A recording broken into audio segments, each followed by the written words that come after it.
بسم اللہ الرحمن الرحیم نحمدہ ونصلی ونسلم علی رسولہ الکریم وعلی آلہ واصحابہ اجمعین۔ ایک عرصے سے اللہ تعالیٰ یہ مشاہدہ کروا رہے ہیں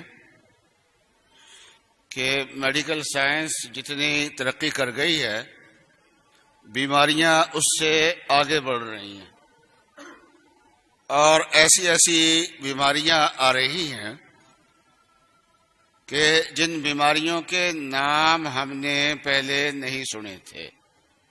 ہم نے کیا بلکہ اس شعبے سے جو وابستہ لوگ ہیں انہوں نے بھی نہیں سنے تھے۔ اور میڈیکل سائنس پہ کتنا خرچہ ہو رہا ہے؟ تمام ممالک بجٹ کا ایک حصہ اس پہ خرچ کرتے ہیں۔ یونیورسٹیاں اس پہ خرچ کر رہی ہیں، اور جو دوائیاں بنانے والے ادارے ہیں وہ ریسرچ اور تحقیق کے نام پہ اس موضوع پہ خرچ کر رہے ہیں، لیکن بیماری جو نئی آتی ہے تو اس کے بارے میں پھر بھی ماہرین کیا کہتے ہیں کہ یہ ایسا وائرس ہے جس کا علاج ہمارے پاس نہیں۔ اس وائرس سے پیدا ہونے والی جو علامات ہیں ان علامات کا وہ علاج کرتے ہیں، لیکن اس وائرس کا توڑ ان کے پاس نہیں ہے۔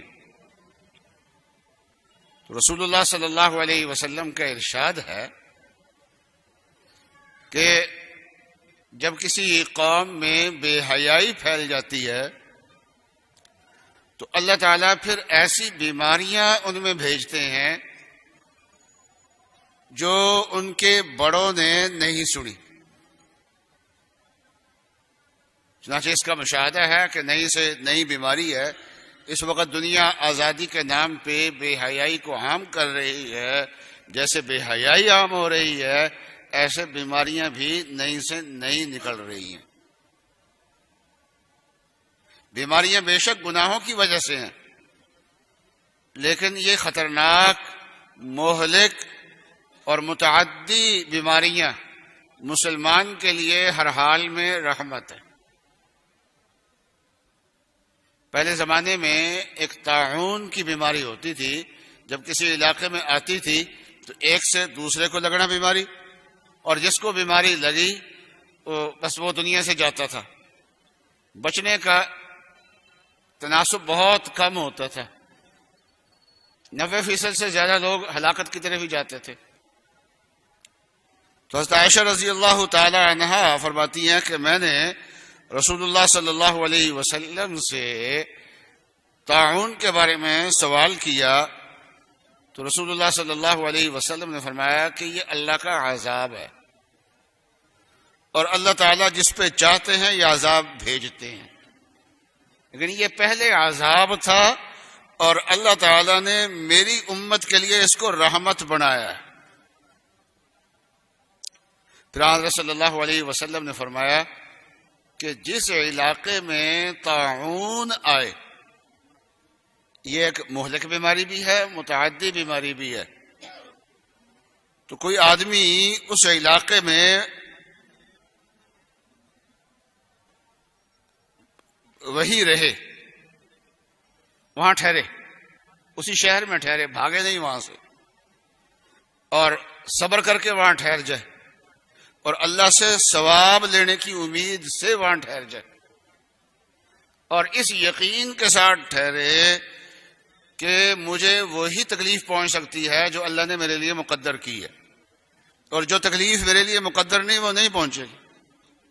چنانچہ جس علاقے میں وبا ہوتی ہے تو بعضوں کو وہ بیماری لگتی ہے، بعضوں کو نہیں لگتی، تو ہے تو دونوں ایک ہی علاقے میں، تو مطلب یہ کہ بیماری جن کو لگتی ہے وہ اللہ کے حکم سے لگتی ہے، جس کے بارے میں اللہ کا حکم ہے ان کو لگ گئے، جس کے بارے میں اللہ کا حکم نہیں تھا ان کو وہ بیماری نہیں لگی۔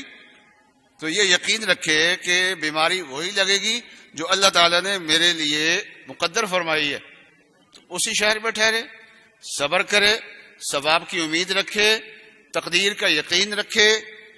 تو فرمایا کہ اللہ کان لہ مثل اجر شہید، تو اللہ تعالیٰ اس کو شہید کا اجر عطا فرمائیں گے۔ اور یہاں رسول اللہ صلی اللہ علیہ وسلم نے یہ نہیں فرمایا کہ بیماری سے مر جائے تو پھر شہید کا اجر ہوگا، بلکہ شہید کے اجر کا وعدہ جن چیزوں پہ فرمایا وہ چند چیزیں ہیں۔ ایک تو یہ ہے کہ اسی شہر میں رہے، نمبر 2 صبر کر کے رہے، تو جب وہ رہ رہا ہے تو صبر تو ہو گیا خود بخود ہی، ثواب کی امید رکھے اور اللہ کی تقدیر پہ یقین رکھے، 4 کام جو کر لے۔ آگے مرنے کی بات حضرت نے نہیں فرمائی، تو اگر وہ زندہ بچ بھی گیا، اور توقع آج کے دور میں یہی ہوتی ہے کہ بچ جائے گا، زیادہ توقع یہی ہوتی ہے، اس لیے کہ اب بھی جو نیا وائرس آیا ہے تو اس میں موت کا تناسب 4% کے قریب ہے، تو جن کو ہو رہا ہے تو زیادہ بچنے والے لوگ ہیں، تو بچ بھی جائے تو اللہ تعالیٰ اس کو شہید کا اجر عطا فرمائیں گے۔ اور یہ روایت بھی صحیح ہے، اور صحیح بخاری کے اندر یہ روایت موجود ہے۔ اور رسول اللہ صلی اللہ علیہ وسلم کا ارشاد ہے کہ جب کسی شہر میں طاعون آئے تو باہر سے لوگ اندر نہ وہاں جائیں، اور وہاں اندر کے لوگ جو ہیں وہ وہاں سے باہر نہ نکلیں۔ اور اس وقت عالمی ادارہ صحت نے بھی یہی سفارش کی ہے کہ مختلف ممالک جو ہیں وہ اپنے لوگوں کو وہاں سے نہ نکالیں۔ چائنا بھی یہ کہہ رہا ہے کہ یہاں سے نہ نکالو، پاکستان کی حکومت کی پالیسی بھی ہے کہ یہاں سے نہ نکالا جائے، اور اگر ان کو وہاں سے لے آئیں تو شاید پاکستان کے پاس علاج کے وہ اسباب نہیں ہوں گے جو علاج کے اسباب وہاں زیادہ میسر ہوں، کیونکہ وہ ہم سے زیادہ ترقی یافتہ ملک بھی ہے، تو رسول اللہ صلی اللہ علیہ وسلم کی تعلیم بھی ہے، فائدہ بھی اس میں یہ ہے زیادہ۔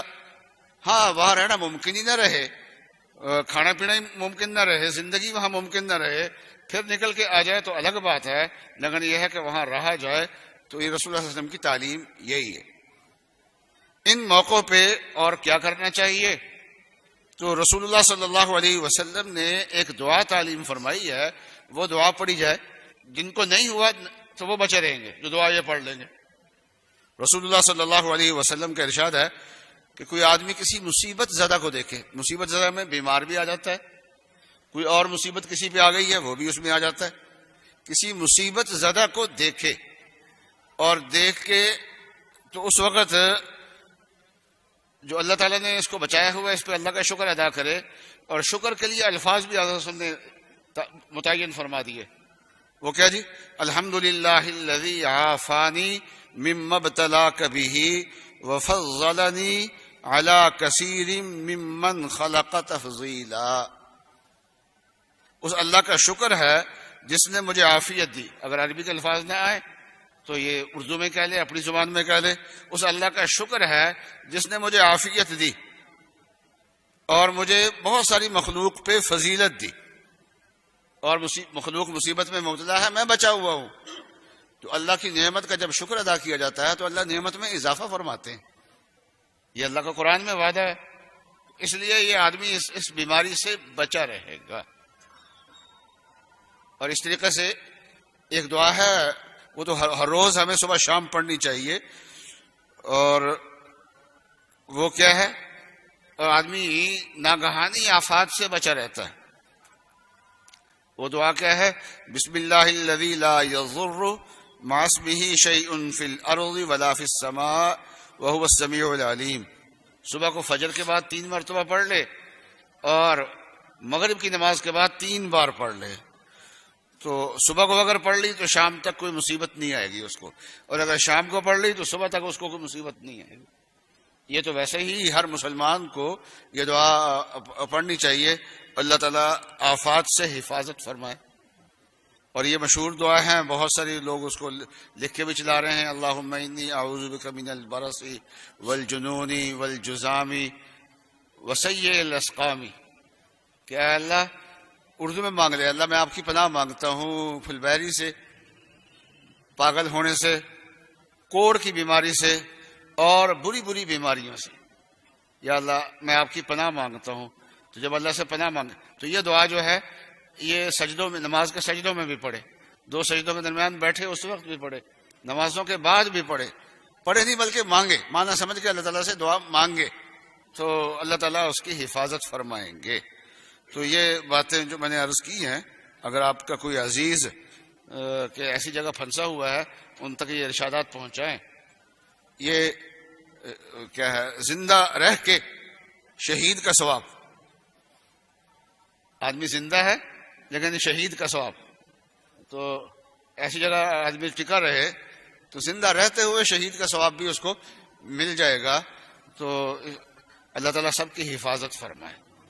تو یہ چائنا کا جیسا ملک کی برداشت کر گیا ہے، خدا نہ کرے ہمارے ملک میں آ جائے تو ہمارا ملک جو ہے اس کے وسائل اتنے نہیں ہیں کہ اتنے لوگوں کا علاج کر کے تحمل کر سکے، برداشت کر سکے.